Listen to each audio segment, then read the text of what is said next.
Good morning students. पिछले video में हमने स्टडी करी थी अफर्मेटिव सेंटेंस टेंस के लिए, नेगेटिव सेंटेंस टेंस के लिए, और आज हम स्टडी करेंगे इंटरोगेटिव सेंटेंस की। इंटरोगेटिव सेंटेंस टेंस के लिए अलग से यूज होते हैं, बाकी ग्रामेटिकल जो पोर्शन है उसमें अलग से यूज होते हैं। तो हम कंप्लीट इंटरोगेटिव सेंटेंस की स्टडी करेंगे, जिसमें WH word type of sentence and helping verb type of sentence दोनों प्रकार के सेंटेंस होंगे। तो WH वर्ड के जो टिपिकल इंटरोगेटिव सेंटेंस होते हैं वो किस तरह से अपना डबल रोल प्ले करते हैं। एक एज ए WH वर्ड अपना रोल प्ले करते हैं, तो दूसरा वो एज ए कंजक्शन भी अपना रोल प्ले करते हैं। इसकी हम ब्रीफ स्टडी यहाँ पे करते हैं। Let's start.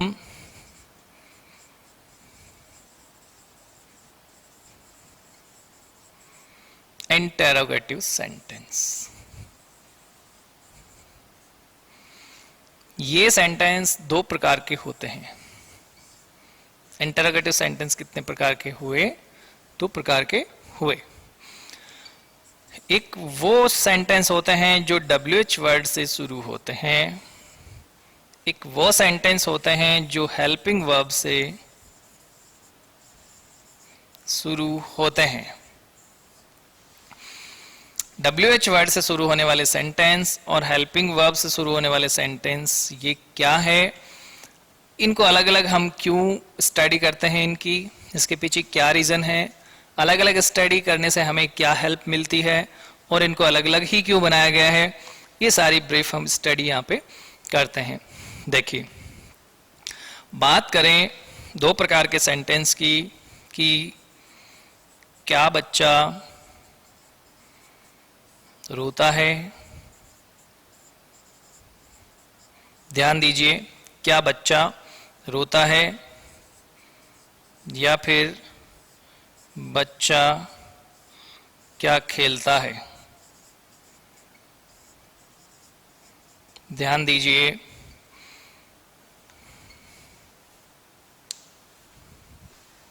दो प्रकार के सेंटेंस हैं। हमें मतलब है किस टर्म से, क्या से। क्या बच्चा रोता है, बच्चा क्या खेलता है। दोनों सेंटेंस को अपने मन में सोचिए, दोनों सेंटेंस को अपने मन में बोलिए और दोनों के आंसर दीजिए। दोनों के आंसर दीजिए। क्या बच्चा रोता है, तो यहाँ पे यदि किसी का आंसर होता है, जो भी है मैं एक बार के लिए पेंडिंग छोड़ता हूँ। इसे देखिए, बच्चा क्या खेलता है, बच्चा गेंद खेलता है। आपका आंसर है कि बच्चा गेंद खेलता है। क्या बच्चा रोता है, बच्चा गेंद रोता है। बच्चा गेंद रोता है। क्या ऐसा पॉसिबल हो सकता है कि बच्चा गेंद रोता है? क्या बच्चा रोता है, बच्चा दूध रोता है? ऐसा हो सकता है? नेवर। सोचिए जरा, इन दोनों सेंटेंस के स्ट्रक्चर अलग क्यों है, इनका नेचर अलग क्यों है? क्योंकि यहाँ पे क्या सेंटेंस के शुरू में आया है और यहाँ पे क्या जो हिंदी सेंटेंस की बात कर रहा हूँ वो सेंटेंस के कहीं ना कहीं बीच में आया है। शुरू में क्या है ही नहीं। जब आपके सेंटेंस में शुरू में क्या आ जाए तो आपके पास इस तरह के कोई आंसर देने के लिए जगह नहीं होती है कि बच्चा दूध रोता है, बच्चा गेंद रोता है, या फिर बच्चा बहुत रोता है, या फिर बच्चा नहीं रोता है। इस तरह के आंसर्स के लिए आपके पास कोई भी ऑप्शन नहीं बचेंगे। लेकिन यदि क्वेश्चन पूछा जाए कि बच्चा क्या खेलता है, तो फिर आप ये नहीं कह सकते कि हाँ बच्चा क्या खेलता है। नहीं, हाँ या नहीं में इसका जवाब नहीं दे पाएंगे। यहाँ पे आपको डिस्क्राइब करना ही पड़ेगा कि बच्चा क्या खेलता है। डिस्क्राइब करेंगे कि बच्चा क्या खेलता है। क्या बच्चा रोता है, तो आपके पास ऑप्शन होते हैं यस, या तो या आपके पास ऑप्शन होता है क्या, नो।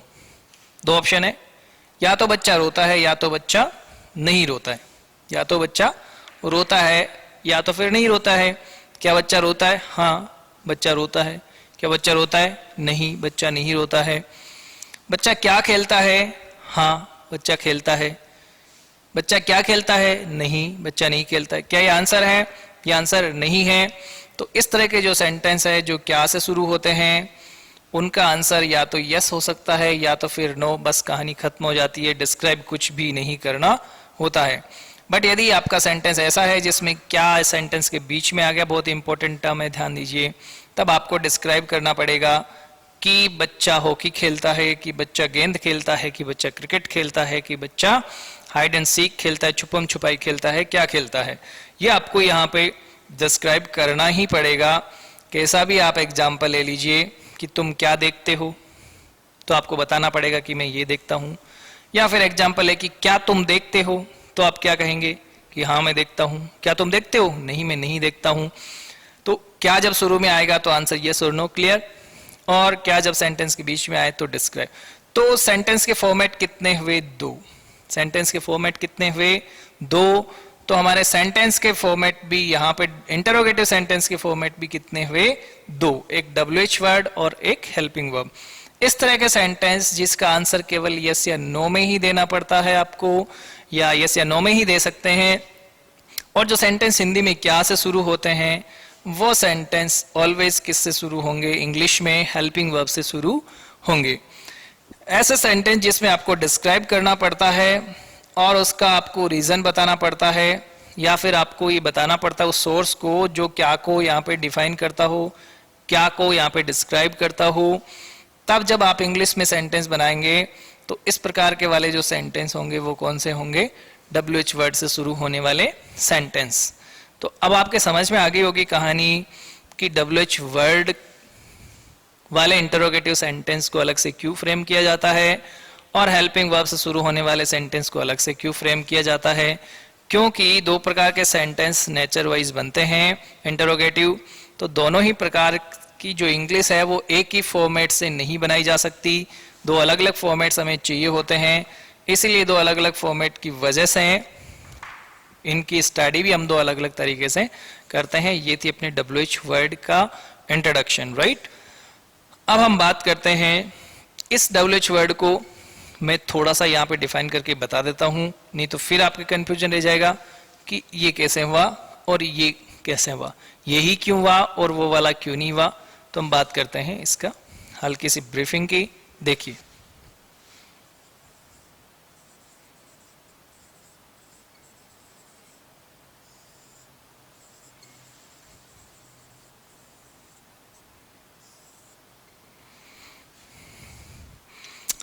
WH वर्ड सेंटेंसेस की बात करते हैं तो WH वर्ड कौन कौन होते हैं, पहले हम इनकी जानकारी कर लेते हैं। WH वर्ड होते हैं what, when, where, why, who, whose, whom, which, 1 2 3 4 5 6 7 8। इसके अलावा आपका जो होगा वो होता है how factor, how many, how much, और हाउ लॉन्ग, हाउ फार, या फिर ओनली हाउ। तो इस व्हाट का मतलब होता है क्या, व्हेन कब, वेयर कहाँ, वाई क्यों, हु का मतलब होगा कौन, हुज का मतलब है किसका, हुम का मतलब है किसे, और विच का मतलब है कौन सा। देखिए, बहुत ही इंपॉर्टेंट चीज यहाँ पे एक निकल करके अभी सामने आएगी, शायद जिसका आपको पहले कभी पता नहीं था, या था भी तो पूरा नहीं होगा, या आपके लिए हो सकता है कि उसमें कुछ नया निकल करके आ सकता है। हाउ का मतलब है कैसे, ठीक है। हाउ लॉन्ग कितना लंबा, हाउ फार कितनी दूर, ठीक है। हाउ डिस्टेंट ये भी कितना दूर है, हाउ मेनी कितना संख्या में काउंटेबल, हाउ मच कितना अनकाउंटेबल, राइट, यस। तो ये वो सारे वर्ड्स होते हो गए जो WH फैक्टर को डिफाइन करते हैं। अब मैं आपको एक सेंटेंस लिख के बताता हूं।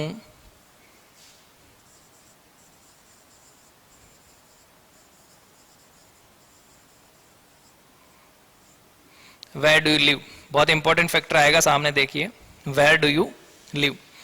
तो इस सेंटेंस को देख करके हमें पता चलता है कि WH वर्ड का जो स्ट्रक्चर है, जो फॉर्मेट है, वो किस तरह से डिज़ाइन हुआ है।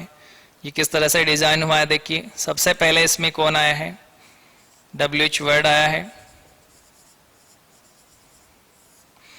उसके बाद में डू जो है वो क्या है, हेल्पिंग वर्ब है। उसके बाद में यू जो है यहाँ पे सेंटेंस को रिप्रेजेंट करने वाला है, रिप्रेजेंटेटिव है। और लिव यहाँ पे क्या है, मेन वर्ब है। तो वेयर डू यू लिव, तुम कहाँ रहते हो, सेंटेंस को रिप्रेजेंट कौन कर रहा है, यू कर रहा है। तो इस तरह के सेंटेंस कैसे फॉर्मेट होते हैं, सबसे पहले एक WH वर्ड आएगा, उसके बाद में डेफिनेटली एंड डेफिनेटली 100% कोई ना कोई आपको एक हेल्पिंग वर्ब लगाना पड़ेगा। और उसके बाद में सेंटेंस को रिप्रेजेंट करने वाला कोई भी सब्जेक्ट, ऑब्जेक्ट, कोई भी नाउन, प्रोनाउन, रिप्रेजेंटेटिव हमें चाहिए होगा। और उसके बाद में कोई भी वर्ब आएगा, और कुछ भी आ सकता है, और एक इंटरोगेटिव साइन भी इसमें आएगा। तो इस तरह से ये WH वर्ड फॉर्मेट होते हैं जिनको आपको डिस्क्राइब करना होता है। वेयर डू यू लिव, हाँ, वेयर डू यू लिव ना, इसका आंसर यस या नो नहीं हो सकता, इसको आपको डिस्क्राइब करना ही होता है। अब देखिए बहुत ही इंटरेस्टिंग चीज जो निकल करके आनी है सामने, वो अब आएगी।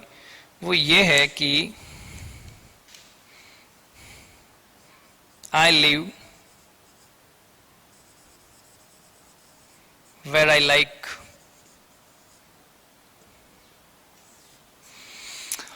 मैं रहता हूं जहां मुझे पसंद है, ठीक है, जहां मेरी मर्जी वहां रहता हूं। कोई पूछे कि आप कहां रहते हो, कि मेरी मर्जी जहां रहता हूं, जहां मुझे अच्छा लगे वहां रहता हूं। तो यहां पे भी तो वेयर ही आया है, और यहां पे भी तो वेयर ही है। ये देखिए वेयर नंबर 1, और ये देखिए वेयर नंबर 2। इंपॉर्टेंट फैक्टर है, ध्यान रखिए। इस वेयर का मतलब है कि आप कहां रहते हैं, आप कहां रहते हैं। I live where I like, मैं रहता हूं जहां मुझे पसंद है। तो इसका मतलब क्या हो गया, जहां या वहां, जहां या वहां। अब देखिए इसका दूसरा चेहरा निकल करके सामने आया WH वर्ड का, और ये कौन सा चेहरा है, व्हाट का मतलब है क्या, और दूसरा चेहरा जो या वह, कब, जब या तब, कहां, जहां या वहां, क्यों, इसलिए, कौन, जो या वह, किसका, जिसका या उसका, किसे, जिसे या उसे, कौन सा, जो या वह। अब देखिए यहां पे भी अपने पास 3 फैक्टर कॉमन आ गए हैं हिंदी में, जो या वह, जो या वह, जो या वह, ये 3 फैक्टर कॉमन आए हैं। ये भी 3 फैक्टर कॉमन है, तो इनकी अलग अलग स्पेलिंग्स क्यों हैं, इनके लिए अलग अलग इंग्लिश वर्ड्स को क्यों फ्रेम किया गया है, और ये दोनों फॉर्मेट अपने आप में डिफरेंस क्यों हुए हैं, इसके ऊपर ध्यान रखिए। बहुत ही इंपॉर्टेंट टर्म है, बिल्कुल ध्यान रखिए। मैं जो चीज बताने जा रहा हूं वो आपके बहुत काम आ सकती है, ध्यान रखिए इसका।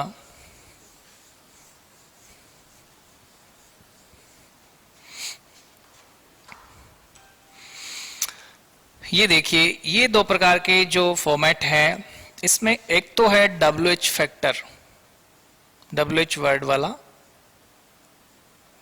फैक्टर, जो किस चीज को क्रिएट करता है, इंटेरोगेशन को क्रिएट करता हो। किसको क्रिएट करता हो, इंटेरोगेशन को क्रिएट करता हो, मतलब कोई प्रश्न खड़ा करता हो। WH वर्ड का फैक्टर जो कि किसको क्रिएट करता हो, एक कोई प्रश्न खड़ा करता हो। यदि इंटरोगेशन का फैक्टर है तब हम कौन सा अर्थ निकालते हैं, अर्थ ए निकालते हैं। ये कौन सा मीनिंग है, मीनिंग ए। यदि इंटरोगेशन के फैक्टर को डिफाइन करता है, इंडिकेट करता है या मेंशन करता है, तो हम इसका मीनिंग निकालते हैं ए फैक्टर वाला मीनिंग। ए पूल में से, एक ग्रुप में से इसका मीनिंग हम उठा करके लेते हैं। जैसे अभी मैंने आपको एक एग्जांपल दिया था, और एग्जांपल देकर के मैं आपको बता दूंगा। लेकिन यदि WH फैक्टर, जो WH वर्ड है वो कंजक्शन, किसका, कंजक्शन। कंजक्शन का मतलब क्या है, दो सेंटेंस को जोड़ने वाली डिवाइस है, एक युक्ति है, जो योजक कड़ी कह सकते हैं आप इसे। जिस तरह से जो लिविंग्स और नॉन लिविंग्स होते हैं उनको कौन जोड़ता है, वायरस जोड़ता है। जीवित और मृत जो चीजें होती है उसके बीच की कड़ी कौन हुई, योजक कौन हुआ, कंजक्शन कौन हुआ, वायरस हुआ। और वायरस का आज के जमाने में तो पूछो ही मत, वायरस के नाम से ही लॉकडाउन की पूरा इतिहास निकल करके सामने आ जाता है। इसलिए बात नहीं करते हैं वायरस की, वायरस को भूल जाते हैं। फिर से अपने टॉपिक पे आते हैं। हाँ, तो ये फैक्टर एक तो इस वे में काम करता है और दूसरा किस वे में काम करता है, कंजक्शन। यदि ये कंजक्शन है तो जो मीनिंग निकल करके आएगा ये मीनिंग होगा बी पूल का, इस पूल का। ये बी पूल है और ये मीनिंग आता है किसके लिहाज में, कंजक्शन के लिहाज में, राइट। ओके, अब देखिए कंजक्शन किस तरह से अपने आप को प्लेस करता है, WH वर्ड किस तरह से अपने आप को प्लेस करता है। दोनों में बहुत सिंपल सा डिफरेंस है, लेकिन जब तक इसको नहीं पढ़ा तब तक ये बहुत बड़ी पहेली भी हो सकती है आपके लिए। देखिए एक क्वेश्चन लेते हैं कि why do you play hockey, कि आप हॉकी क्यों खेलते हैं। आपके पास और बहुत सारे गेम है, क्रिकेट तो बहुत पॉपुलर है, वो क्यों नहीं खेलते। तो आंसर देखिए, I like the national game of India,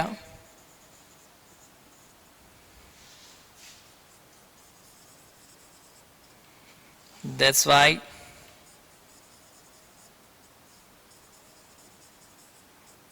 I play hockey। ध्यान से इस सेंटेंस को देखिए। पहला वाला सेंटेंस का फैक्टर y, दूसरे वाले सेंटेंस का फैक्टर y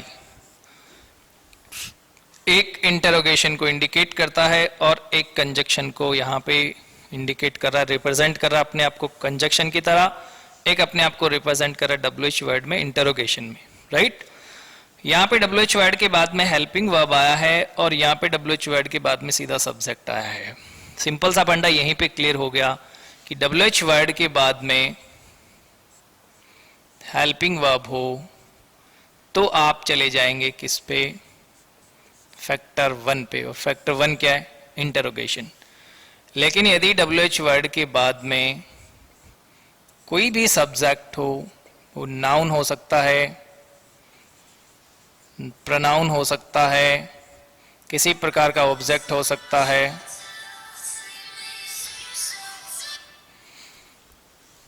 तब आप कौन से फैक्टर पे चले जाते हैं, कंजक्शन वाले फैक्टर पे चले जाते हैं। तो दो फॉर्मेट क्या हुए, WH word plus helping verb plus subject. WH word plus helping verb plus कोई भी नाउन, प्रोनाउन, ऑब्जेक्ट। ऑब्जेक्ट का मतलब कोई थिंग, कोई चीज, कोई वस्तु, कोई सब्जेक्ट भी आप इवन कह सकते हैं।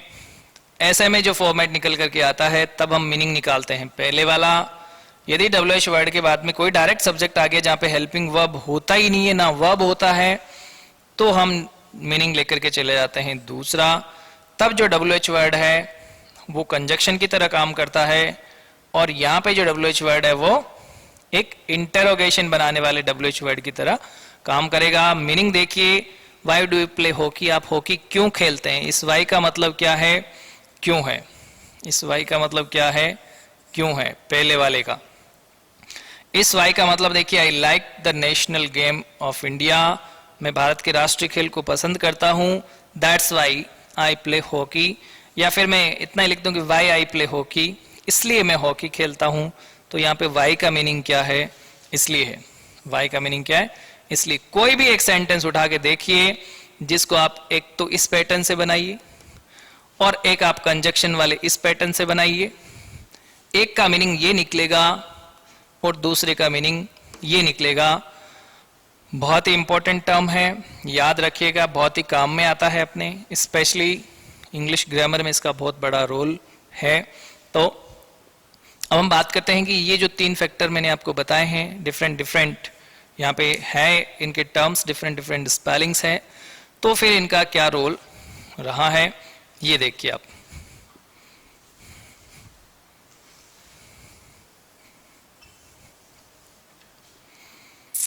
इसकी यदि बात करें कि व्हाट क्या जो वह, और कहा गया हु जो वह, और विच जो वह।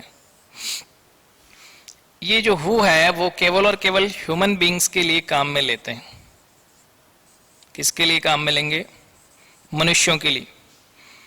इस विच का यूज हम किसके लिए करते हैं, लिविंग बीइंग्स के लिए।